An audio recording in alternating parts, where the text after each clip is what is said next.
Bonjour, je suis Sophie Primas, je suis sénatrice des Yvelines et je suis présidente au Sénat de la Commission des affaires économiques. Bonjour, je suis Bertrand de Singly, je suis directeur client territoire Île-de-France de GRDF.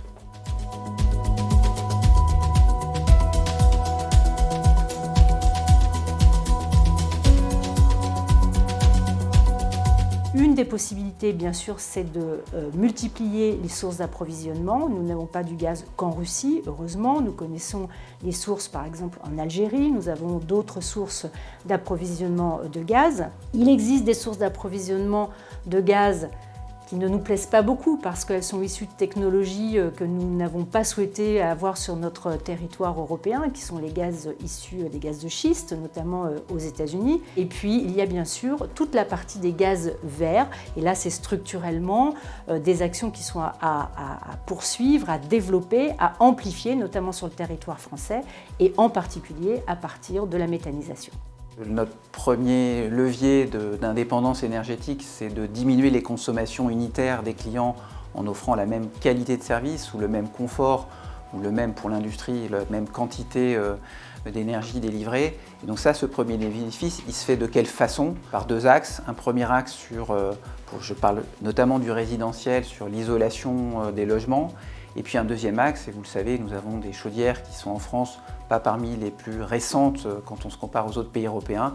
Deuxième axe qui consiste à renouveler les équipements pour avoir des équipements de plus haute performance. Et ça, c'est le premier levier. Et ces leviers qui, s'ils étaient combinés, permettraient de résoudre les questions d'indépendance.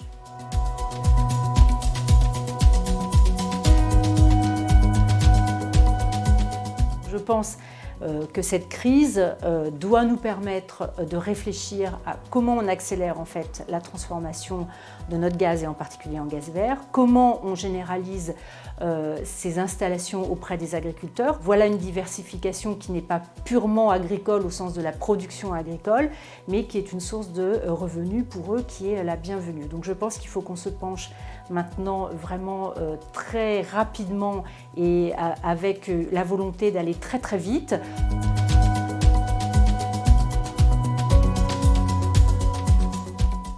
Le verdissement du réseau du gaz en Île-de-France, c'est déjà une réalité. Il y a plus de 35 sites qui injectent du gaz vert en Île-de-France. Et je rappelle que nous accueillons en Île-de-France le premier site de méthanisation agricole qui fonctionne depuis maintenant 11 ans. Aujourd'hui, on est presque à 1 TWh de gaz vert en capacité de production en Île-de-France, qu'il faut ramener à un objectif fixé dans le schéma du Conseil régional de 7 TWh en 2030. Donc, nous sommes la région qui a développé le plus rapidement son potentiel. Le potentiel aussi de méthanisation en Île-de-France, ça fait du gaz l'énergie renouvelable qui a le plus de potentiel quand on la compare avec l'électricité ou les réseaux de chaleur. C'est celle qui a le plus de potentiel local.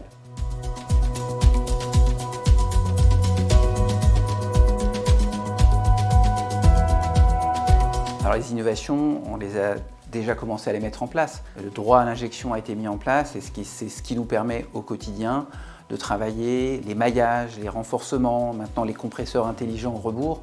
Nous en avons 2 en service en Île-de-France, un 3e qui est en gestation, maillage, renforcement et rebours. Ces technologies, c'est celles qui permettront de développer demain le gaz vert issu de la filière hydrogène, soit sous une forme dite pyrogazéification. Et on a des projets dans les Yvelines aussi, grâce à l'étude que nous menons en ce moment avec le site REVA, ou bien demain dans les filières dites Power to Gas, qui permettent de recombiner et faire du gaz vert de nouvelle génération.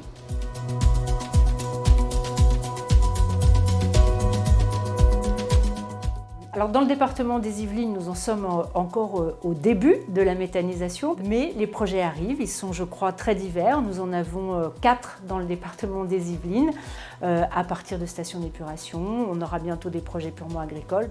4 sites en fonctionnement aujourd'hui, un 5e site en fonctionnement à la fin de l'année à Sonchamp. On est en train d'organiser la méthanisation et nous qui vivons ici, moi qui vis ici dans le nord des Yvelines, dans la grande vallée de la Seine, qui est une vallée très urbaine et très productrice d'énergie et consommatrice d'énergie pour son industrie, eh bien je crois qu'avec la problématique des déchets, nous avons quelque chose à imaginer et à construire pour travailler aussi la méthanisation. Il y a une réglementation qui nous arrive dans quelques mois maintenant.